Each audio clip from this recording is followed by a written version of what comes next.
नमस्कार दोस्तों, स्वागत है आपका। कभी सोचा है कि हमें जो बोलने की आज़ादी है या जो समानता का अधिकार मिला है, उसकी गारंटी कौन देता है? आज हम बात करेंगे भारतीय संविधान के एक ऐसे मजबूत पहरेदार की जो हमारे इन अधिकारों की हिफाजत करता है, अनुच्छेद 13। इसे हमारे मौलिक अधिकारों का असली रक्षक भी कहा जाता है। तो चलिए सीधे सबसे बड़े सवाल पर आते हैं। क्या सरकार कोई ऐसा कानून बना सकती है जो संविधान से मिले हमारे मौलिक अधिकारों को, हमारे फंडामेंटल राइट्स को कम कर दे या हमसे छीन ले? सोचिए जरा।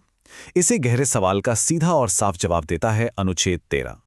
तो आज के सफर में हम क्या-क्या जानने वाले हैं? सबसे पहले कि ये अधिकारों का रक्षक कैसे है।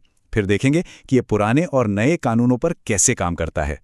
कानून शब्द का सही मतलब क्या है, ये भी समझेंगे। साथ ही इसका एक बहुत जरूरी अपवाद भी देखेंगे और आखिर में ये हमारे लिए इतना जरूरी क्यों है, इस पर भी बात करेंगे।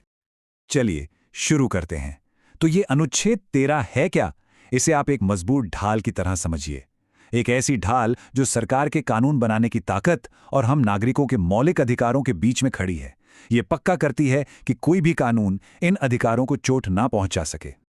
ये जो लाइन आप देख रहे हैं ना, यही है अनुच्छेद 13 की असली ताकत। इसका मतलब बहुत सीधा है। मान लीजिए सरकार कोई ऐसा कानून ले आए जो मौलिक अधिकारों के खिलाफ हो, तो वो कानून उस हद तक अमान्य यानी शून्य या वॉइड हो जाएगा। इससे ये पक्का होता है कि हमारे अधिकार सिर्फ कहने की बातें नहीं हैं, बल्कि असल में लागू होते हैं। अब एक और मजेदार बात, ये आर्टिकल सिर्फ नए कानूनों पर ही नजर नहीं रखता, बल्कि ये टाइम में पीछे जाकर उन कानूनों को भी चेक करता है जो संविधान बनने से पहले से चले आ रहे थे। चलिए देखते हैं ये काम कैसे करता है। यहां देखिए, दो हिस्से हैं। बाईं तरफ है अनुच्छेद 13(1). ये क्या करता है? ये एक तरह से अतीत की सफाई करता है। ये कहता है कि संविधान लागू होने से पहले के जितने भी कानून थे, अगर वो आज के मौलिक अधिकारों से मेल नहीं खाते हैं, तो वो अब लागू नहीं होंगे। और दाईं तरफ अनुच्छेद 13(2) हमारे भविष्य को सुरक्षित करता है। ये सरकार पर रोक लगाता है कि वो आगे भी ऐसा कोई कानून नहीं बना सकती जो इन अधिकारों को छीने। अच्छा, अब एक बहुत जरूरी सवाल। जब हम बार बार कानून या लॉ कह रहे हैं, तो इसका असली मतलब क्या है? कहीं कोई कंफ्यूजन ना रह जाए, इसलिए संविधान बनाने वालों ने खुद ही इसकी एक बहुत बड़ी और साफ परिभाषा दे दी है। और यहां यह समझना जरूरी है कि जब संविधान कानून कहता है, तो उसका मतलब सिर्फ वो नहीं है जो संसद में पास होता है। नहीं, इसका दायरा बहुत बहुत बड़ा है। इसमें सरकार के छोटे बड़े कई काम शामिल हैं। ये देखिए पूरी लिस्ट। कानून में एक अध्यादेश यानी ऑर्डिनेंस भी आता है।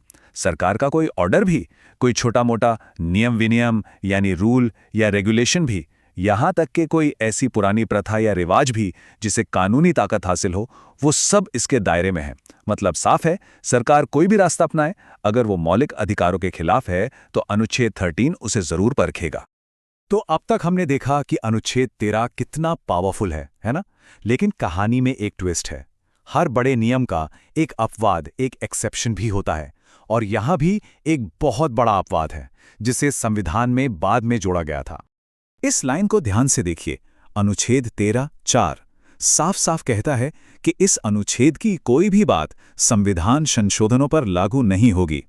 इसका मतलब यह हुआ कि जब संसद अनुच्छेद 368 का इस्तेमाल करके खुद संविधान को ही बदलती है, तो उस बदलाव को एक सामान्य कानून नहीं माना जाता।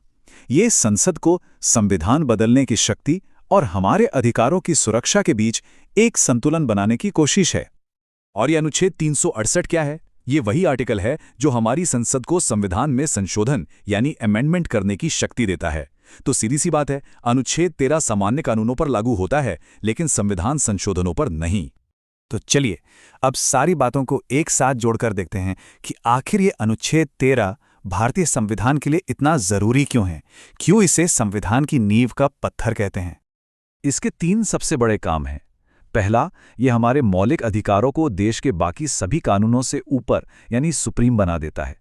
दूसरा, यही न्यायिक समीक्षा या जुडिशियल रिव्यू का आधार है। मतलब इसी की वजह से अदालतें किसी भी कानून को जांच सकती हैं।